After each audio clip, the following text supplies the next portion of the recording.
యుద్ధ వాతావరణంలో మనకు ఉగ్రవాదం అనేది అంతమవుతుందా అని అడిగితే ఖచ్చితంగా కూడా వాళ్ళకు బుద్ధి చెప్పాల్సినటువంటి అవసరం ఉన్నది. భారతదేశం మీద అనేక సార్లు 1947 నుంచి ఇప్పటి వరకు కూడా కొన్ని వందల సార్లు ఉగ్రవాదులు మన దేశ ప్రజలను చిన్నాభిన్నం చేసి మన ప్రభుత్వం గత ప్రభుత్వం ఏదైతే ఉన్నదో అప్పటి నుంచి ఇప్పటి వరకు కూడా అనేక సార్లు మన పైన దాడులు చేసి ఈ యొక్క మన ప్రజలను పొట్టన పెట్టుకున్నటువంటి పరిస్థితి చూసినాం. కాబట్టి ఉగ్రవాదాన్ని అంతం ఒక యుద్ధంతో జరుగుతుందా అంటే ఖచ్చితంగా జరుగుతుంది.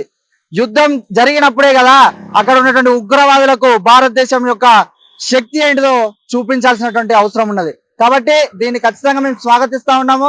యుద్ధం ఎట్టి పరిస్థితుల్లో జరగాల్సిందే. గత ప్రభుత్వాల గురించి లేకపోతే ఇక్కడ ఉన్నటువంటి రాజకీయ పార్టీల గురించి మనం అందరం కూడా విడిపోవాల్సినటువంటి సందర్భం కాదు ఇది. పార్టీలకు అతీతంగా, మతాలకు అతీతంగా ఈ దేశం యొక్క యుద్ధానికి మనం అందరం కూడా మద్దతు తెలపాల్సినటువంటి అవసరం ఉన్నది. మనం అందరం కూడా ఈ దేశ ప్రజలు అని ఎప్పుడు గర్వంగా చెప్పుకుంటామంటే ఈ దేశం పైన జరుగుతున్న దాడులను మనం ఖండించాల్సినటువంటి అవసరం ఉన్నది. కాబట్టి యువత మరియు విద్యార్థులు ఈ యొక్క సమాజంలో ఉన్నటువంటి పౌరులందరూ కూడా భారతదేశానికి మద్దతుగా నిలబడాల్సినటువంటి సందర్భం ఆసన్నమైనది.